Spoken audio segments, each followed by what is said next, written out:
Oh, hello, my name is Christine Nyemana. I'm a student in the Bachelor of Arts program with the CFA at Southern Hampshire University, and I'm conducting this interview as a part of my academic work.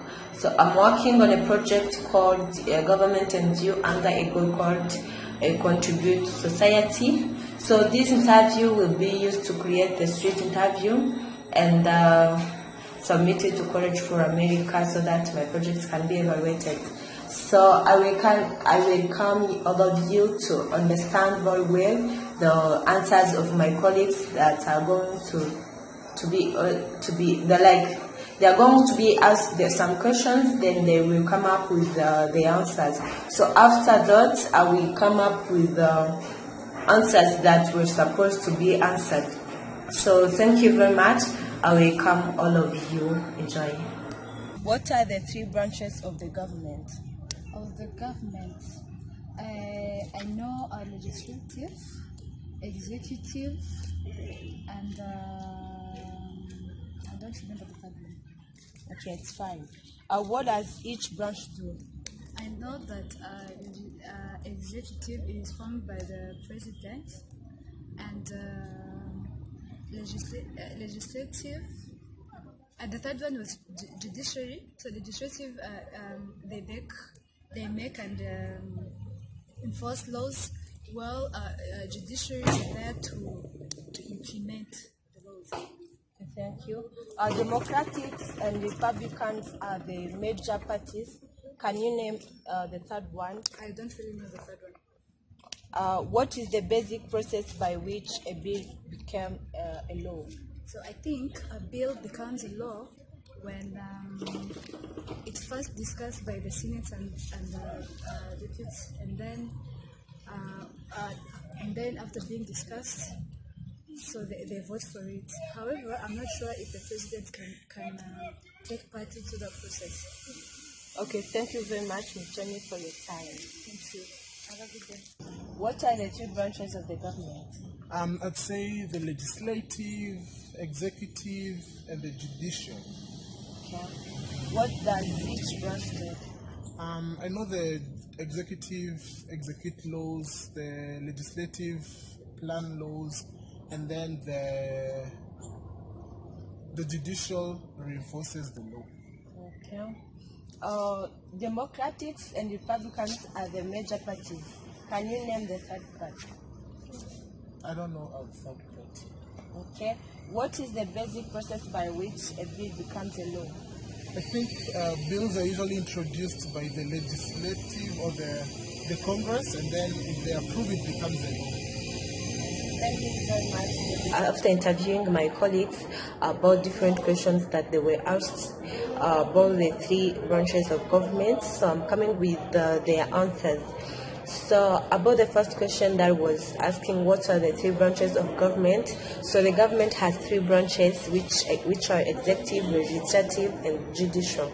So for the executive branch involves president and about 5 million workers, and for legislative branch involves senator and House representative, and for judicial involves Supreme Court and lower courts. The law of legislative branch, the main responsibility or role of legislative branch is to create laws. The legislative branch involves the House and Senate. The Constitution gives it the extensive powers. The legislative branch is the only branch that can create laws or exchange them. Even if the president votes for a law, the legislative branch can override it if both houses agree to do it with the 2/3 vote. The role of executive branch is to enforce the law. The president acts as both the head and the commander-in-chief of the armed forces. The president is the leader of the executive branch and is selected every 4 years. The president is responsible for appointing the heads of all executive agencies and federal commissions. The president is and also the president is the one who holds the power to vote bills. For judicial branch involves criminal and civil courts and helps interpret the United States Constitution. The judicial branch is there to clarify the rules and make sure each side is acting fairly. In addition, the judicial branch is able to do this through its special power known as judicial review. So for the second question, it was asking how does each branch do? So the three branches are connected because they all help in the government, the country. More importantly, the federal government were like a football game. The judicial branch is much like the referee that helps to solve any disputes or misunderstanding. The executive branch and the legislative branch are like players in the game, which are trying to score points against each other. So judicial branch comes to explain the rules and make sure that each side is acting properly. So, checks and balances. The three branches of the federal government each have the ability to keep the others from getting too powerful. This means that each branch helps balance against the other branches by checking their powers. For the third question, it says Democrats and the Republicans are the major parties. Can you name the third one? The history of the two-party system. The two-party system started in 1796, was the first election where this defining element of modern political life to appear. The two parties adopted names that reflected their most cherished values. A rivalry grew between John Adams and Thomas Jefferson, both Federalists. Jefferson challenged Adams under the banner of the Democratic Republican Party. Third party candidates can take votes away from major political party candidates, influencing the outcome of elections. The third parties also serve an important role in our political system by forcing major political parties to address new issues they might not have previously addressed very much. Example of third party: the Green Party, Reform Party, Libertarians, Constitution Party, and the Natural Law Party represent the most active third parties currently in the United States. All of those parties have fielded presidential candidates in the last several elections. The impact of the third party on national politics is that they might take away the votes of other parties. For the fourth question, was saying, what is the basic process in which a bill become a law? Like, how does a bill become a law? So the bill begins as ideas may come from a representative or any other citizens. When the citizens have ideas, they can contact their representatives so that they can discuss their ideas. When the representative agrees, they write those ideas into bills. So the second one is the bill is proposed. When the representative wrote a bill, that bill needs a sponsor. The representative discusses with other representatives about the bill in hopes of getting their support for it. When the bill has the sponsor and the support of other representatives, that way the bill is ready to be introduced. The third process is the bill is introduced means that in the House of Representatives the bill is introduced, and only representatives can introduce bill in the United States House of Representatives. After that, the Speaker of the House sends the bill to one of the House Standing Committee. for the following step process is the bill goes to committee. When the bill goes to committee, the committee members review, research and revise the bill before voting on whether or not to send the bill back to the House floor. When the committee members need more information before deciding if the bill should be sent to the House floor, they send the bill to a subcommittee. And the subcommittee, the bill is examined closely and the experts gathers their opinions before sending it back to the committee so that it can be approved. And also, the bill is reported.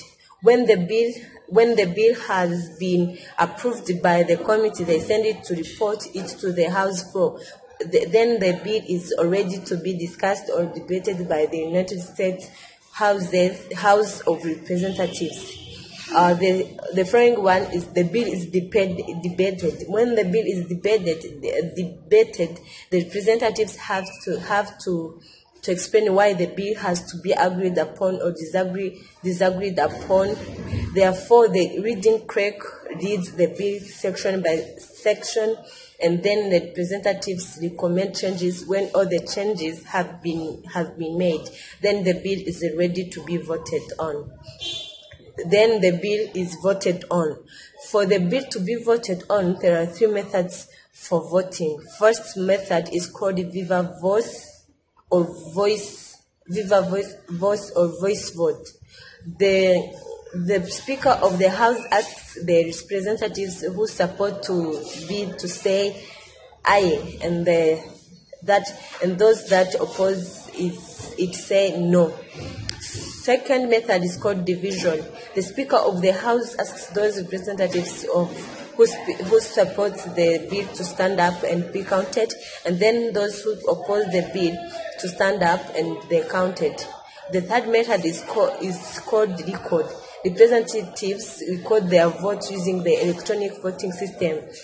So, if the majority of representatives say or select yes, the bill passes in the United States House of Representatives, and the bill is certified by the clerk of the House and delivered to the United States Senate. The other process is the bill is referred to the Senate. When the bill is reached the United States Senate, it also passes through many steps as it happened in the United States House of Representatives. Then the bill is discussed in the Senate committee and then reported to the Senate floor to be voted on. Then the Senate vote by voice. Those who support the bill say yeah, and those who oppose they say no. Then the majority says yeah, the bill passes in the United States Senate and is ready to do the president. The other process is the bill is sent to the president. Like when the bill is sent to the president, he has three choices. The first choice is to sign and pass the bill so that it can become a law. The second choice is to refuse to sign or vote the bill, and bill is sent back to the House of Representatives with the reasons for the vote. If the House of Representatives and the United States Senate still believe that the bill should become a law, they can hold another vote on the bill. If the 2/3 of the representatives and senators support the bill, the president's vote is overridden and the bill becomes a law. The third choice is to do nothing. If the Congress is in session, the bill automatically becomes a law after 10 days. If the Congress is not in session, the bill does not become a law. The last but not least the process of how the bill become a law is the bill is the law. If the bill has passed in both the United States House of Representatives and the United States Senate and has been approved by the president, or if a presidential vote has been overridden, the bill becomes a law and is enforced by the government. So all those processes like all those process the bill has to pass through so that it can become a law. So thank you very much, and I hope that you understood all those questions, and thank you for your attention.